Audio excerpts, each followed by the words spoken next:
আরে নিতাই, সেই সকাল থেকে দেখছি বেড়াটা বেঁধেই যাচ্ছিস। এখন যে বেলা ফুরিয়ে দুপুর হয়ে আসলো, কিন্তু তোর বেড়া যে আর বাঁধাই হলো না। আগে মোড়ল মশাই, আমি তো সকাল থেকেই কাজটা করে যাচ্ছি, কিন্তু বেড়াটা বানাতে যে আমার একটু বেশি সময় লাগছে। হয়েছে হয়েছে, তোকে আর এর জন্য সাফাই গাইতে হবে না। আমি জানি তোদের গ্রামের সব মানুষেরাই হলো কামচোর। কতক্ষণে কাজ ফাঁকি দেওয়া যায় সেই ধান্দাতেই থাকিস তোরা, নয়তো এই সামান্য একটা বেড়া বানাতে এত সময় লাগে। মোড়ল মশাই, আমাদের গ্রামের নামে কোনো বাজে কথা বলবেন না। এখানে কাজ করতে এসেছি আমি, আর আপনি আমার গ্রামকে নিয়ে বাজে কথা বলছেন।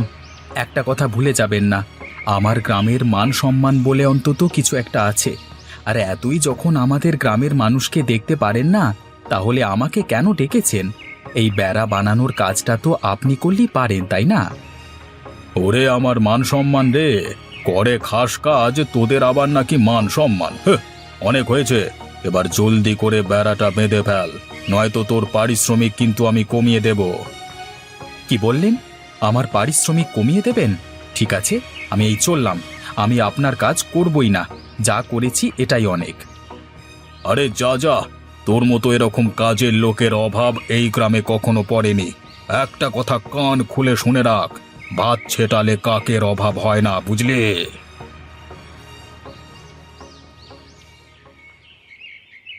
কেটে কুচি কুচি করব। ওরে দেখা না, তোর কত হিম্মত আমি দেখবো। হ্যাঁ, তুই আমার গায়ে হাত দিয়ে দেখা, তুই আগে দেখা। আরে এ কি ভাই, আপনারা দুজন এ পথের মাঝে ঝগড়া করছেন কেন? আপনাদের কি এমন হয়েছে যে পথের মাঝে আপনারা এরকম মারামারি করছেন? আরে দাদা দেখুন না, গ্রামের এই পথ দিয়ে হেঁটে যাচ্ছি বলে এই লোকটা আমার গায়ে পড়ে ঝগড়া করছে। গায়ে পড়ে ঝগড়া করব না তো পায়ে পড়ে ঝগড়া করব? তোর বাড়ি হলো ওই পূব পাড়া গ্রামে, তুই কেন আমাদের এই দক্ষিণ পাড়া গ্রামের পথ দিয়ে হেঁটে যাচ্ছিস? আরে থামুন থামুন, আপনারা দুজনই একটু থামুন। চাচা, এই গ্রামটা আপনাদের বলে এই গ্রামের রাস্তা দিয়ে কে যাবে আর কে না যাবে সেটা তো বলবার অধিকার আপনার নেই, তাই না? তুমি কে? কোনটার অধিকার আছে আর কোনটার অধিকার নেই সেটা বলবার তুমি কে হে? চাচা, আমার নাম রফিক। আমি শহর থেকে আইন নিয়ে পড়েছি। এই দক্ষিণ পাড়া গ্রামে এসেছি নানা বাড়িতে বেড়াতে। ও বুঝেছি, কিন্তু এই গ্রামের রাস্তা দিয়ে আমরা পূবপাড়া গ্রামের কাউকে যেতে দিই না। দেখুন, কে যাবে আর কে না যাবে এটা নিয়ে ঝগড়া করলে আপনাদের দুজনেরই ক্ষতি। এতে করে আপনারা অহেতুক বিষয় নিয়ে ঝগড়া করে নিজেদের মূল্যবান সময় নষ্ট করছেন। এভাবে তো কখনো ভেবে দেখিনি, আজকে তুমি আমার চোখ খুলে দিয়েছো বাবা। দাদা, আপনি আমাকে বাঁচালেন। আমি এখন যাই, আমাকে আবার শহরের ডাক্তারের কাছে যেতে হবে।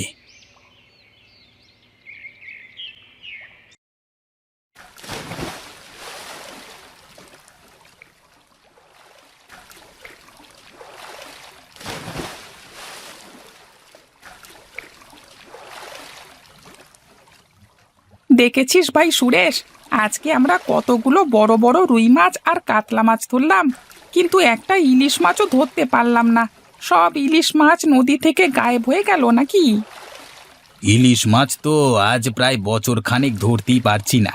ইলিশ মাছ তো আর মাছ নয়, মনে হচ্ছে ইলিশ যেন সোনার হরিণ হয়ে গেছে। একটা সোনার হরিণ জালে আটকা পড়লেই আমাদের ভাগ্য খুলে যেত ভাই। সে আর বলতে হয় নাকি? বাজারে দেখছিস না ইলিশ মাছের দাম কি? এক একটা ইলিশ মাছ বিক্রি করে 1000 টাকায়। যদি আমরা কয়েকটা ইলিশ মাছ পেতাম তাহলে আমাদের কপালটাও খুলে যেত। আরে থাম ভাই রামু, ছেঁড়া কাঁথায় শুয়ে কি আর লাখ টাকার স্বপ্ন দেখা মানায়? আমাদের কপালে বুঝি ইলিশ মাছ নেই রে। যদি থাকতো তাহলে শুধু রুই মাছ আর কাতলা মাছই ধরা পড়তো না, সেই সাথে একটা বা দুটো ইলিশ মাছও ধরা পড়তো। হ্যাঁ রে ভাই, তুই ঠিক কথাই বলেছিস। এবার চল, শেষবারের মতো জালটা ফেলে মাছগুলো বাজারে বিক্রি করে আসি, চল।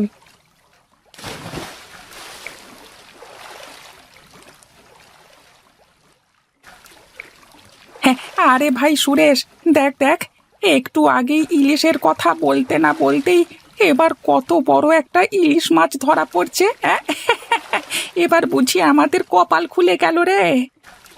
হ্যাঁ রে ভাই রামু, তুই ঠিক কথাই বলেছিস। এবার জলদি করে চল, বাজারে গিয়ে ইলিশ মাছটা বিক্রি করি।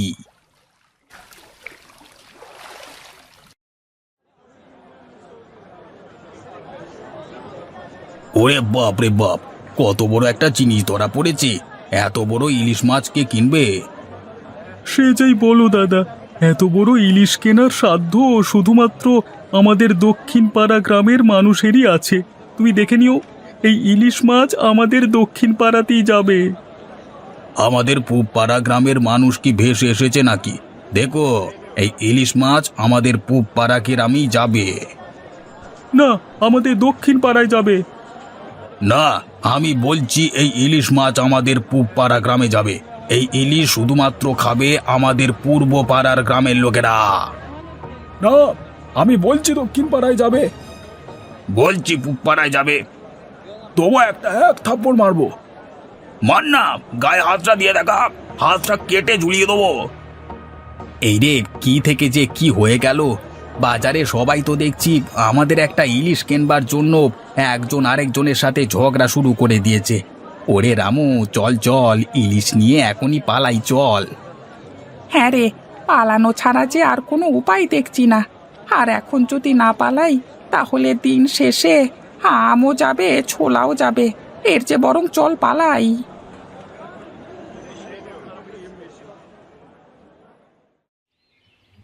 এই ইলিশ অনেক বছর পর ধরা পড়েছে, আর তাই এই ইলিশ খাবে আমাদের দক্ষিণ পাড়া গ্রামের মানুষেরা।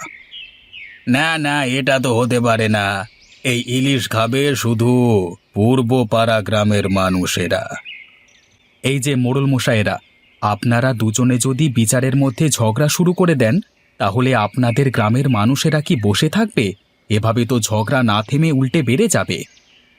আমাদের গ্রামের জেলেরা এই বড় ইলিশ মাছটা ধরেছে, তাই ইলিশটা শুধুমাত্র আমাদের গ্রামের মানুষেরাই খাবে। আর ইলিশটা যে ধরা হয়েছে আমাদের গ্রামের নদী থেকে, সেই কথা কি ভুলে গেছো?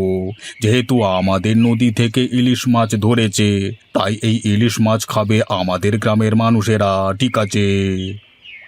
আরে আপনারা গ্রাম গ্রাম নিয়ে যুদ্ধ করা থামান।